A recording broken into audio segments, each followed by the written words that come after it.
გახსნას, ეს იქნება შეყვარებული თუ მეუღლე. ურთიერთობის დროს რომელ თვისებებსა და ფაქტორებზე ვაკეთებთ ხოლმე აქცენტებს. ასევე არც თუ ისე იშვიათად ხდება, რომ ხანდახან არის ასეთი სიტუაცია, რომ უყვართ ერთი პიროვნება და ოჯახდებიან ხოლმე რადიკალურად განსხვავებული ხასიათის და ტიპაჟის მქონე ადამიანზე, ხო? და რითია ზოგადად ეს გამოწვეული? აი ამ მეტად საინტერესო თემაზე უნდა ვისაუბროთ ახლა. პერსონალური კოუჩი თეკლა გეთიაშვილი შემოგვიერთდა სტუდიაში, რომელიც აღნიშნულ აქტუალურ კითხვებს გასცემს პასუხს ჩვენთან ერთად. დილამშვიდობის პირველ რიგში მადლობა სტუმრობისთვის. მადლობა მოწვევისთვის.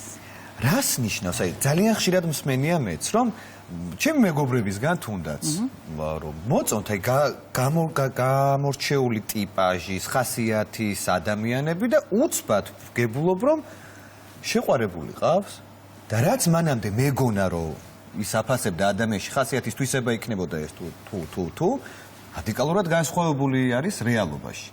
პირდაპირ ამით დაიწყე, ეს არის შეჯის ყველაზე საინტერესო.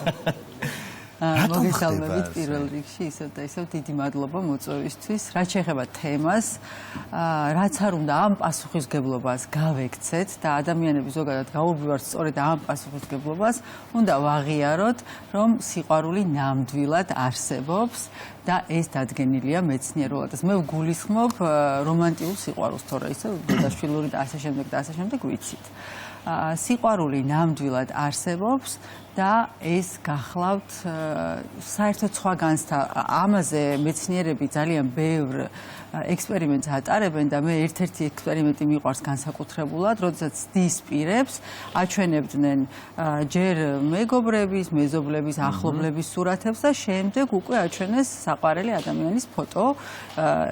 1-1000 გაუმრავლდათ ენდორფინები, გამოეყოთ 10-ჯერ მეტი ენდორფინი ორგანიზმში და შესაბამისად თუ თანხმდებით, რომ სიყვარული არსებობს და ეს არის ჩვენი ემოციური მდგომარეობა, მაშინ რა დროს, რა დაილინკება ჩვენს გონებაში და რა გახდება ტრიგერი ურთიერთობისთვის და იმისთვის, რომ მე ეს გზნობა მომივიდეს, კაცმა არ იცის რეალურად, მაგრამ ვკითხოთ, გიждდები ხალთმიანებზე. მაგრამ შეიძლება უცებ შავგრემელი შეგიყვარდეთ. ესეც მოხდა. კი, ასაგებია. და ნახეთ რა ხდება, ეხა ამ დილა ადრიან ფროიდი და იუნგი რომ არ შევაწუხოთ. უბრალოდ ტვინის ფაზებს რო გადავწვდეთ, ჩვენს ტვინს ყოველთვის აქვს დამცველობითი ფუნქცია, რადგან არ უნდა დაუждდეს, ის მან უნდა დაგვიცვას ჩვენ. ხანდახან არასწორადაც გვიცავს, მაგრამ როდესაც გვიცავს, რას ცდილობს, რომ ნახოს ვიღაც ადამიანი, ვისთანაც ურთიერთობა უნდა გააბას, ვინც იქნება მისთვის უსაფრთხო და მისთვის ნაცნობი და ყველაზე უსაფრთხო და ნაცნობი ამ შემთხვევაში გამოდის მშობელი. შესაბამისად, ვინც ჩემ მშობელს გავს, ეს არის ერთ-ერთი ვარიანტი. კი ბატონო.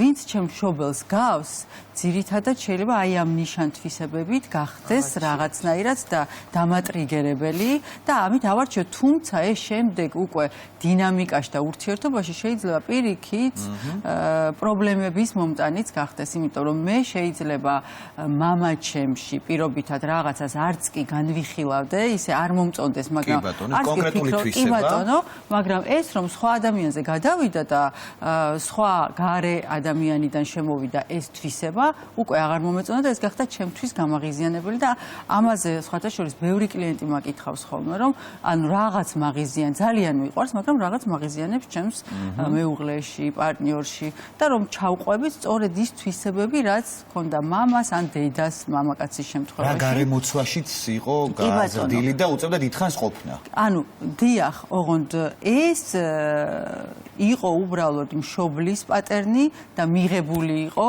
მაგრამ როცა უკვე გარე ადამიანისგან შემოვიდა ეს, თუნდაც აი ქალების შემთხვევაში, ქალების შემთხვევაში არის აი დედობრივი მზრუნველობა პირობითად, ზედმეტი გადაჭრა, როგორც კი უკვე დედის როლს ჩავანაცვლებთ ხოლმე, გოგოები, ასე ვიცით, უკვე ვხდებით რაღაც გამაღიზიანებლები და ნუ ბევრი სხვა პატერნია რა ამასთან დაკავშირებით. ზოგადად ადამიანი რაღაც პირველ ინტერესს რო ავლენს საპირისპირო სქესის მიმართ, ხო? აი პირველი რა არის ის იმპულსი, ის ტრიგერი, რომელსაც თქვენ თქვით, რომელიც უცებ რაღაც ინტერესს ან ყურადღებას გამოიწვევს. ენერგია. ხო, თვისება თავიდანვე ხო ვერ იქნება, თქმა არ უნდა. იცნობ ადამიანს. კი, ანუ ბატონო. თან ავიდე რომ მაინც და მაინც მხოლოდ ვიზუალზე გავამახვილოთ ყურადღება, იმიტომ რომ მართლა შეიძლება რაღაც შენ სტანდარტში ადამიანისა ერთი იყოს და სულ სხვა ვიღაცისკენ გაგიქცეს თვალე და ცოტა რაღაცნაირი ემოცია დაიბადოს. მოდით ვაღიაროთ, რომ ადამიანი არის ენერგია ზოგადად და რაც არ უნდა ლამაზი, რამდენჯერ გვინახავს, რომ ჩვენს გვითქვამს გულში მაინც რაც არ უნდა წესიერი ადამიანები ვიყოთ და ხმამაღლა არ გვინდოდეს ამის გამოთქმა, რომ აი რა კარგი ბიჭია და როგორი გოგო მოყვება გორჩა ამ პირიქით რა ლამაზი გოგოა და ეს არის ენერგია, კი ბატონო, ეს არის ენერგია, რაც უცებ წამოვიდა და დაეტაკა და რაღაც ეს უფრო NLP coaching-ს და NLP ფსიქოლოგიას რო გვერდი ავუაროთ, ეს აი მითოლოგიაში რო გადავიდეთ, ეს უფრო soulmate-ის ამბავია რა, როცა შენ soulmate-ს ხვდები, ეს გახლავთ აი უცებ დაგეტაკა, იგრძენი და ვერ გაიგე საიდან მოდის, აი რასაც წეღან თქვენ ამბობდით, რომ შეიძლება საერთოდ მსგავსი ადამიანი არასოდეს მომწონებოდა, მაგრამ აი არ ვიცი რა მომეწონა, მაგრამ უბრალოდ დამეტაკა და იქნება ეს ზუსტად ის არის, რაც ვერც კი წარმომიდგინა. შეიძლება ამ ენერგიას დაერქვა. რა თქმა უნდა, რაღაცა მიგიზი და ძალიან ამ ადამიანს. სექსუალური ენერგია არის ყველაზე ძლიერი ენერგია და შესაბამისად აი ეს ენერგია, რომელიც გეტაკება პირველი. ანუ ეს არის განსაზღვრელი იმისა, რომ რახან ეს ენერგია მოვიდა, რომ აქ რაღაცა შეიძლება მართლა განვითარდეს. თუ აი მე, როდესაც ნელ-ნელა იწყება ეს თვისებების ამოტივტივება და კარგად გაცნობა ერთმანეთის, თუ ეს ეწინააღმდეგება იმ რაღაც მანამდე რაც ვისაუბრეთ, ხო, იმ ან მიჩვეულ დაჩვეულ პატერნებს ამ პირიქით, იმის აწინააღმდეგოს მაშინ იწყება უკვე გაუგებრობები. კი ბატონო, ანუ თავიდან ხო სხვანაირად ვიწყებთ საერთოდაც არის გატაცების ფაზა, რაღაც აღტკინების სულ სხვანაირად ხანდახან აი ეს პირველი ფაზა ყველაფერს ჯობს, ხო, ურთიერთობაში ძირითადად ეს ფლირტი ხუჭინებს. კი ბატონო, აი ბრმა არისო რომ ამბობენ რეალურად ხომ არ არის ბრმა, მაგრამ ხო, სწორედ ეს არის. შემდეგ უკვე ურთიერთობაში როცა ყალიბდება შემდეგ უკვე რაღაც ღუზები იდება, ეშვება ამ ურთიერთობაში, ან ძლიერდება, ან შეიძლება უბრალოდ აი ესე ადგე და გახვიდე ამ ურთიერთობაზე. თუმცა ის შეკითხვა წეღანაც იყო, რომ შეიძლება ერთი ადამიანი მოგწონდეს და შემდეგ მეორესთან შექმნა ოჯახი და არჩევანი გააკეთო, ეს გახლავთ სწორედ უფრო მეტწილად სოციუმის ამბავი და უფრო ალბათ ქართული ამბავი ძირითადად. სოციუმის ამბავი თუ ამასობაში ჩვენც ვიზრდებით და მე თუ რამდენიმე შეყვარებული კონკრეტული ფსიქოტიპის მყავდა და კონკრეტული ხასიათის, უბრალოდ რაღაცა ეტაპები გავიდა ჩემს ცხოვრებაში, გავიზარდე და უცბად მიყვრე სხვანაირი ადამიანი. შეიძლება არასწორად სხვანაირები გიყვარდა და ესეთი რატომ მოიყვანე ცოლად ან რატო გაყევი? შეიძლება არასწორად გაგეთ. მე ვამბობ თუ ერთი მომწონს და ამ შემთხვევაში სხვა მოვიყვანე. ამას ვგულისხმობ, მაგრამ თუ ერთი ტიპის ადამიანი მომწონს და შემდეგ სხვანაირი მოვიყვანე, ან გავყევი პირობითად, შევქმენი ოჯახი, პირობითად არჩევანი გავაკეთე, აქ სწორედაც ეს არის, ხო, რაღაც ეტაპებზე ვიზრდებით, ერთი შეცდომა, მეორე შეცდომა თუ დავარქმევთ ამას და შემდეგ ყალიბებით, კი ბატონო, უბრალოდ ფასეულობათა გადაფასება ხდება. იმიტომ კი რომ ის ცუდი იყო, ან კარგი იყო, ან ეს არის ცუდი ან კარგი, უბრალოდ სხვა არის. ბევრი ფაქტორია. ისევ პირობითად soulmate-ებს თუ გადავწყვეტებით, იქ არის ძალიან ბევრი რაღაც, სადაც შეიძლება უბრალოდ სამყარომ არ დაუშვას ეს, იმიტომ რომ soulmate-ი ძირითადად შეიძლება იყოს ინცესტუალური ურთიერთობის წინა ცხოვრებაში იყო და-ძმა და სამყარო არ უშვებს ამას. ნუ ამასაც ამბობენ, ესეც უბრალოდ დამტკიცებული. ზოგადად ეს soulmate რა? მონათესავე სული არის soulmate. ეს მონათესავე სული. ამას კი ბატონო. ეს მონათესავე სული შეიძლება იყოს შეყვარებულიც, მეგობარიც, შვილიც და მშობელიც, ხო? დიახ. და წინა ცხოვრებიდანაც სწორედ ეს შეიძლება იყოს გადმოყოლილი დედა, მამა და ძმა და მეუღლე პირობითად და თუ მეუღლე და შეყვარებული ან მეგობარი იყო, აქ გამართლებული ვარიანტია, რომ კარგად წახვალ, მაგრამ თუ ინცესტუალური ამბავი მოყვება პირობითად, თუ იყო მაგალითად და ძმა, დედა, მაშინ ამბობენ, რომ სამყარო არ უშვებს ამ ურთიერთობას და აი ყველაფერი კარგად გაქვს, მაგრამ ხო გაგვიგია, საბოლოოდ იქამდე ვერ მივდივართ ურთიერთობამდე ბოლომდე ვერ გავდივართ. აი ამბობენ, რომ სწორედ ეს არის ზუსტად ის პრობლემა, რასაც რო სამყარო არ უშვებს. თუმცა ეს დამუშავებადია და ამასაც ამუშავებენ. ანუ საბოლოო ჯამში ყველაფერის შეცვლა შეგვიძლია. ყველაფრის შეცვლა ჩვენ ხელშია და ჩვენს ტვინშია, კი ბატონო. ყველაფრის გასაღები გვაქვს ტვინში. საითაც მივმართავთ, სწორედ იქეთ წავალთ ძალიან წარმატებით. რა უფრო დომინანტურია თვისებები, რომელსაც ხედავ შემდეგ შენს არჩევანში, დაუშვათ ვისთანაც გაქვს ხო, რაღაც სასიყვარულო ურთიერთობა, ეს თვისებები ზოგჯერ პლუსდება, ზოგჯერ მინუსდება, ხო, შენს თვალში თუ შენს ხატებაში, რომელიც გინდა შენს მეორე ნახევარში რომ დაინახო. ამავდროულად ეს უფრო დომინანტურია თუ ის რაღაცა პირველი ვნება, პირველი ენერგია, რომელიც ამ რაღაც თვისებებზე რაღაც ეტაპამდე გახოჭინებს თვალს. აი რომელია უფრო ძლიერი ენერგიის მქონე. ხო, მაგრამ აი ის პირველი ხომ რაღაც ეტაპამდე მოყვება, როგორც თქვენ თქვით და შემდეგ ამასობაში ოჯახი შეიქმნა. კი ბატონო, შემდეგ აქ უკვე ცოტა სხვანაირად დავსვამდი შეკითხვას. ჩვენი დამოკიდებულება. თავარი აქ არის ჩვენი დამოკიდებულება.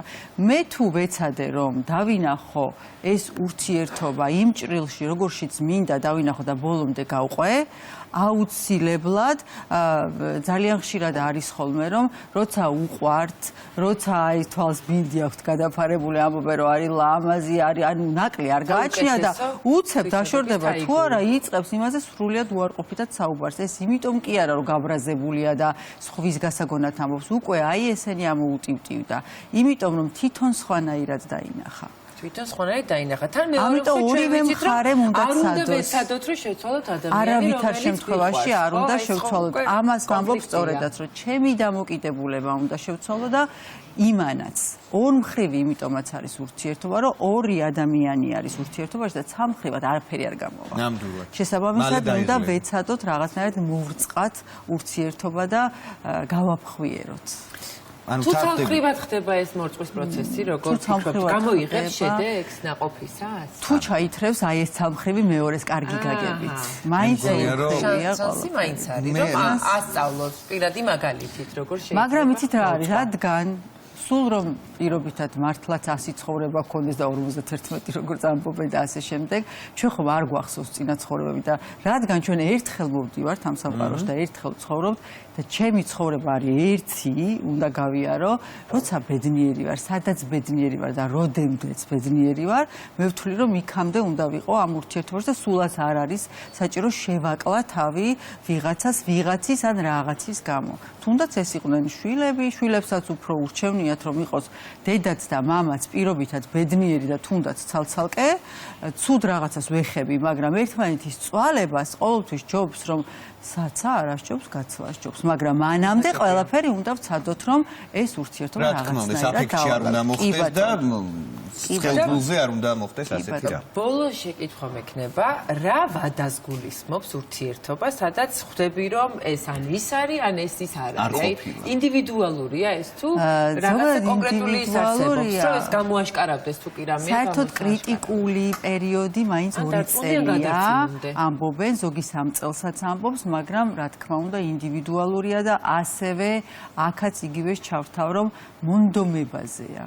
როგ სადამდეც მე გავიყვან. თუ მე ჩემთვის უკვე სულერთი გახდა იმ დღიდან რა დღიდანაც ოჯახი შევქმენი და მე გადავერთე სხვა პრიორიტეტები წამოვწიე, მაშინ შეიძლება ერთ თვეში უკვე დაიწყოს რაღაცა რღვევები და ნგრევები. მეც ასე მგონი, ეხლა ჩემ მაგალითზე მე სულ არ მქონია 2 წელი, მალე შევქმენით ოჯახი, თუმცა კი გავიდა ამასობაში 13 წელი და ხო, ზოგი ამბობს, რომ დაინახავს და მივხვდება, რომ ეს გახდება ჩემი ცოლი, ან ეს იქნება ჩემი ქმარი და ეს ასე გრძელდება და ზოგი შევა მართლა დიდხანს ასე გემრიელად იყო და მე როცა აღმოჩნდეს, უი არ გამოვიდა. თავარი დავაფასო და შევაფასოთ ყოველი წამი. კი, და მოვწყათ ურთიერთობა. აბა რა. ორივე ბედნიერები ბოლომდე და ჩვენ რომ ბედნიერი ვიქნებით, ჩვენი საყვარელი ადამიანიც ამით უნდა გავაბედნიეროთ. და ეს საყვარელმა ადამიანმაც უნდა იცოდეს, რომ ჩვენ ბედნიერება ძალიან გვჭირდება. ნამდვილად.